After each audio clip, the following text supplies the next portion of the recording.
NBA trade season is officially underway, with a couple of minor moves being made the past couple of weeks. Most notably, the trade between New York and Atlanta that sent Cam Reddish to the Knicks. For a lot of NBA teams, this is a period of time to bolster their roster and make some moves that could either set them up for a deep playoff run or retool their roster for future seasons.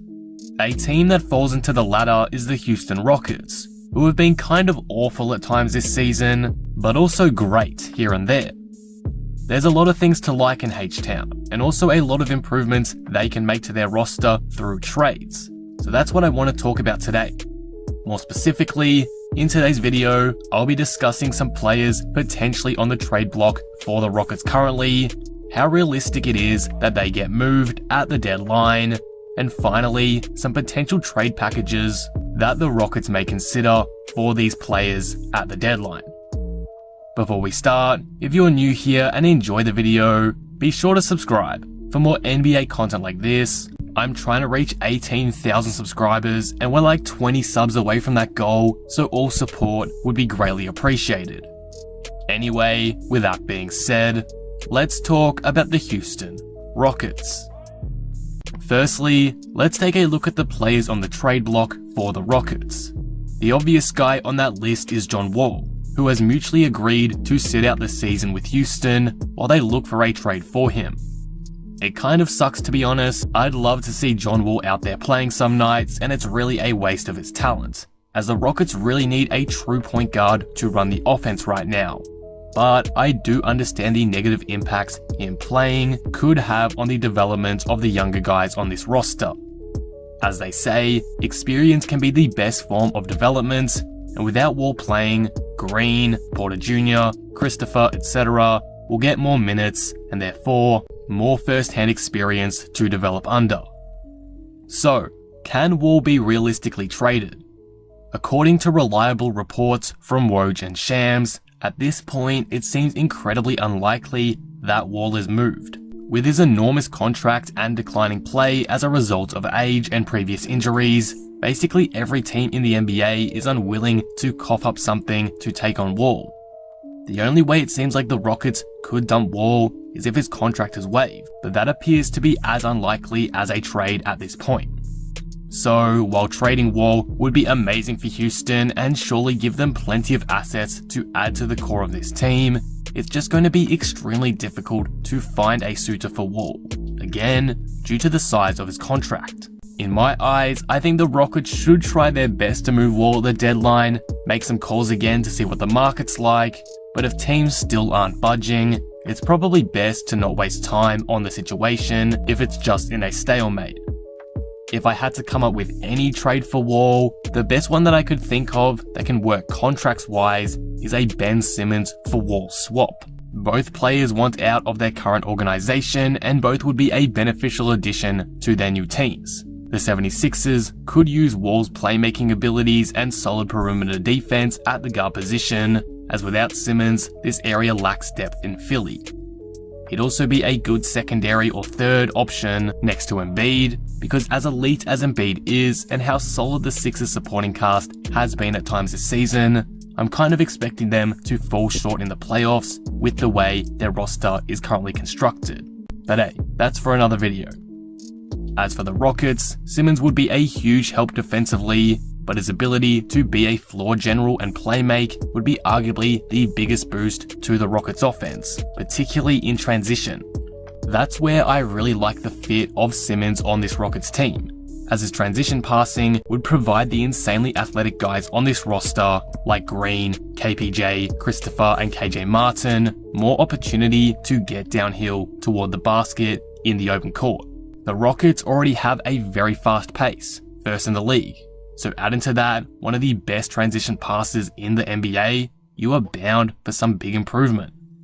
With that said though, this trade is obviously extremely unlikely to occur and is just some wishful thinking, as again, a Wall trade is almost impossible to happen. But hey, if the Sixers did get interested, this could be a deal that the Rockets propose. In the end though, I don't think the Rockets should waste a lot of time looking for a trade with Wall. So, let's move on to some players more likely to be potentially moved. A player that's in a weird situation with the Rockets is Eric Gordon. Gordon has been simply brilliant this season. He's playing some of the best basketball of his career, with averages of 15 points and 3 assists on shooting splits of 50% from the field and 46% from 3. Ridiculously efficient stuff.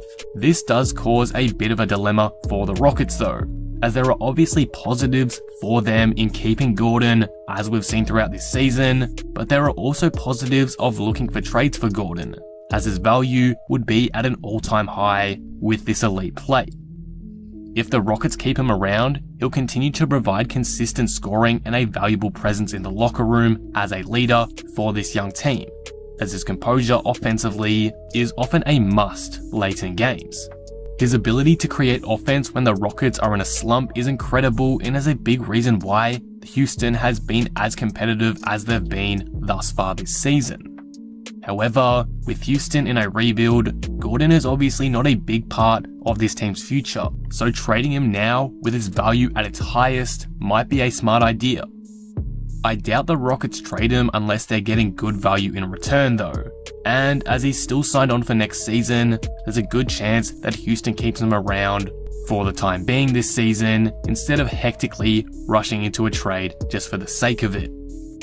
But for the sake of the video, if Houston do go and pursue an Eric Gordon trade heavily, what kind of players will they look to get in return?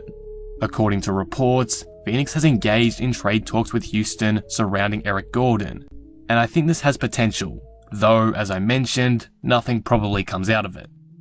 The Rockets could land guys like Jalen Smith and Dario Saric in a package for Gordon, which would be boost to the young core of Houston, particularly Smith.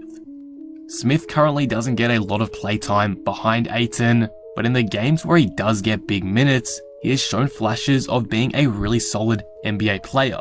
In 4 games this season as a starter for Phoenix, Smith has averaged 17.3 points, just under 10 rebounds, and a block a game, which is fantastic and extremely promising.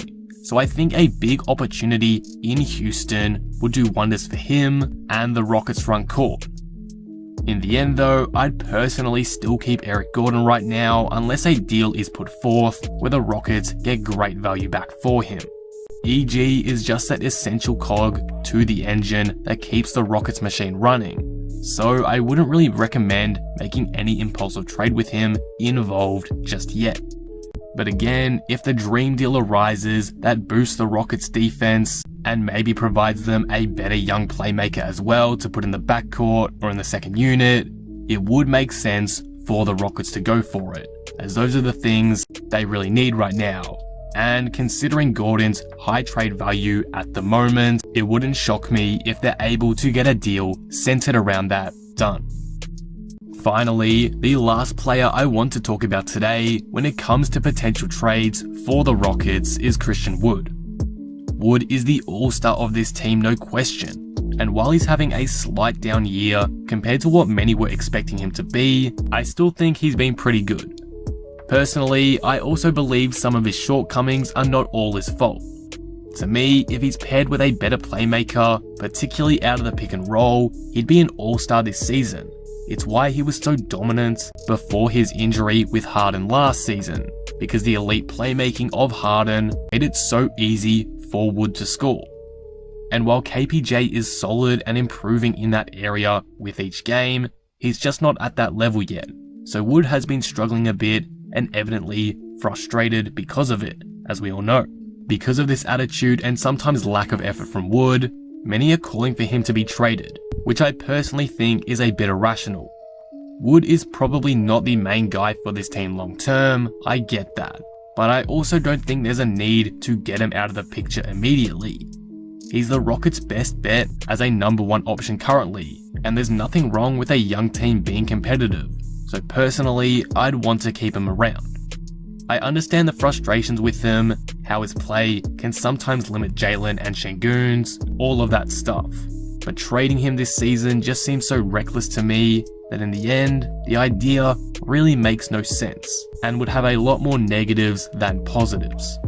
So if I'm the Rockets this deadline, Wood is basically untouchable, unless we're getting a young all-star back in return. I think he holds a lot of value to what this team is doing over the next couple of seasons and should be treated as such in trade talks, if there are any. Hope you understand where I'm coming from here. I just don't see the upside in trading Wood this season personally. But with that all being said, what should the Rockets do at the trade deadline? Personally, I would pursue deals involving Gordon and Wall to try get a young playmaker or at least some better defenders back in return. But I would hesitate on pulling the trigger on the first deal they get. To me, the Rockets should be in no rush to make a trade just yet, especially when there's no real market for a guy like John Wall and when Gordon and Wood still have another season left on their contracts. If the Rockets don't think they're getting enough value back for the assets that they are giving up, I think it's completely fine if they leave the roster as is for the most part. Gordon, Wall, Nwaba, etc., they are all great pieces to the Rockets' core, but it's obvious they won't be around long term. If they can be replaced with more suitable long-term pieces, then that would be amazing of course, but I don't think the Rockets need to make that happen now. They have heaps of time on their hands to strengthen this team around the young guns. This isn't a do or die situation, this isn't like a Lakers predicament. Of course, with that said, if a good trade arises that benefits the team, such as getting a better young playmaker to pair with Wood or additional defensive depth, I think the Rockets go for it. Is it an absolute must-do thing that the Rockets should try accomplish these next few weeks? Absolutely not. But again, if the right deal is there that bolsters the defensive depth and playmaking depth of this team, I have no problem with the Rockets going for it. All in all though, there's no real rush to make major changes to this roster, and that's what I've tried to get across in today's video. In the end, try trade Wall. Try get something great out of Gordon, but if you can't, it is what it is. There will be plenty of opportunities in the future to do so. There's no need to hit the panic button in H-Town just yet and start blowing things up. And that will conclude the video. What do you guys think of this? Should the Rockets try trade Wall, Gordon and or Wood at this trade deadline? Are there any other players on this roster they should look to move in your opinion? Who are some players you think they should target? Let me know all your thoughts down in the comments below. If you enjoyed the video, be sure to drop it a like and subscribe. But with that being said, I am out. Peace.